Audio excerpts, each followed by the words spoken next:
तो सावधानी की बात बता देता हूं। बहुत लोग आज के दिन व्रत का पारण कर लेते हैं,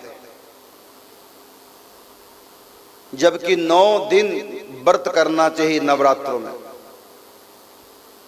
और 10वें के दिन व्रत का पारण करना चाहिए, मतलब व्रत खोलना चाहिए 10वें के दिन। ये देवी भागवत पुराण में लिखा हुआ है। और हम करते क्या है कि आज के दिन, अष्टमी के दिन कुमारी का पूजन करने के बाद व्रत खोल लेते हैं। तो ये नवरात्र व्रत कहाँ हुआ? ये तो सतरात्र व्रत हुआ है। अष्टमी के दिन तो आपने भोजन कर लिया, 9वें के दिन व्रत है ही नहीं, तो ये नवरात्रि व्रत कहाँ रहा? 9 रात्रि 9 दिन का ये व्रत है, ये 7 दिनों का व्रत नहीं है। 7 दिन व्रत किया, आज के दिन अष्टमी को कुमारी का पूजन करके भोजन कर लेते हैं, हो गया व्रत। तो सप्तरात्रि हुए, नवरात्रि कहाँ हुए? ऐसा किसी भी ग्रंथ में नहीं। और श्रीमद् देवी भागवत पुराण शाक्तों का मुख्य ग्रंथ है, इसमें स्पष्ट लिखा हुआ कि नवरात्रि 9 दिन व्रत करे और 10वें के दिन व्रत का पारण करे। हमारे एक साधिका थी, तो सब अष्टमी को भोजन कर लेते, तो वो 10वीं को भोजन करते। हमने एक बार लिक्विड व्रत किया नवरात्रों का, कुछ खाना नहीं, फल भी नहीं खाना, नमक मीठा मिर्च कुछ नहीं, केवल छाछ छाछ बस, ना पानी पीना है 9 दिन तक। तो नवरात्र व्रत हमने किया केवल छाछ छाछ पर। भूख लगे तो छाछ पियो, प्यास लगे तो छाछ पियो, उसमें भी नमक मीठा कुछ नहीं, सिंपल। तो 10वीं के दिन व्रत खोला जाता है।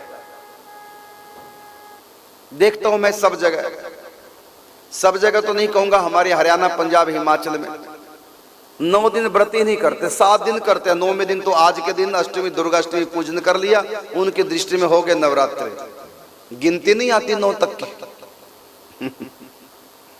अब तो बल्कि 6 नवरात्रि हुए हैं, आज वैसे 7वां है, क्योंकि 2 नवरात्रि एक ही दिन पड़ गए थे। तो कहते हमने नवरात्रि व्रत किया सप्तरात्रि व्रत। तो मैं कहना चाहूंगा कि नवरात्रि व्रत 9 दिन व्रत करो, उसमें जो कुमारी का पूजन करते हैं वो भी उन देवियों का पूजन करो जो अन्न खा लेती हैं, क्योंकि यदि उनका भी नवरात्रि व्रत है तो कैसे उनको भोजन करा पाओगे। और देखा मैंने, जो कुमारी है जिसकी शादी नहीं हुई है उसको हम कन्या कह देते हैं।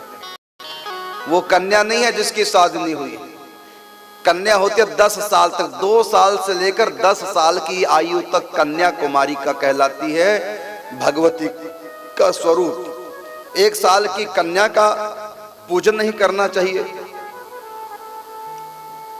और 11 साल या इससे बड़ी कन्या का पूजन नहीं होता, ये निषेध किया गया। 2 साल से 10 साल की, और उसमें जो पूजन बताया गया उसमें एक कन्या 2 साल की, एक 3 की, 4 की, 5, 6, 7, 8, 9, 10 ऐसे 1-1 साल की आयु बड़ी हो, तो उनका पूजन करने से हर प्रकार के सुख समृद्धि घर में आते। एक नियम है। जब मासिक धर्म में लड़की होने लग जाए फिर वो कन्या नहीं रही। और हमारे यहाँ था कि कन्या दान करें, मतलब 10 साल की आयु तक ही विवाह हो जाना चाहिए, शास्त्र के अनुसार कन्यादान है। रहे घर में ही, जब विवाह हो जाए गौने की भी कर दो, ये कन्यादान। और 6 महीने पहले शादी की डेट बुक हो गई, साल पहले बुक हो जाती है। अब बताइए 6 महीने बाद, उस समय, उन दिनों, और 7 दिन का ये कन्यादान का व्रत होता है, 7 दिन का उपवास, और 7 दिन वो पूजन करती है कन्या।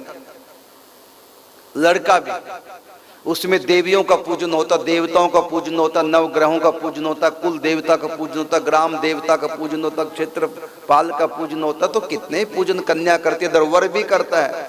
आप बताइए उन दिनों यदि लड़की अपवित्र अवस्था में आ गई है मासिक धर्म में और बड़ी आयु की लड़की, तो कैसे विवाह का वो कर पाएगी पूर्ण?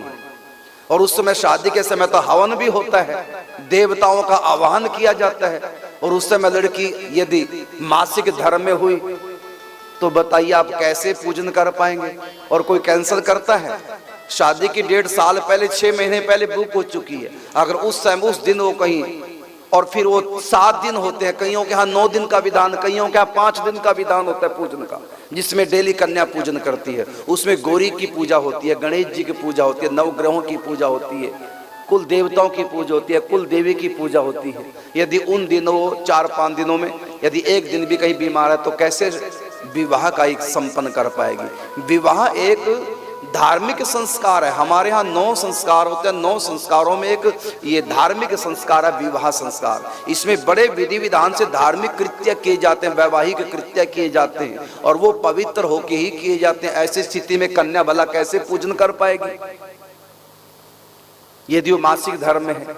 इसलिए सारे काम पहले 10 साल से पहले कन्या का कन्यादान करके निवृत्त हो जाते थे, लेकिन रहती थी कन्या घर में। जब विवाह हो जाती थी उसके बाद गौने की विदाई, ससुराल से आते, ससुराल के पक्ष वाले पति आता है गौने की विदाई करके, जिसको पंजाबी में मुकलावा कहते हैं, फिर चली जाती थी।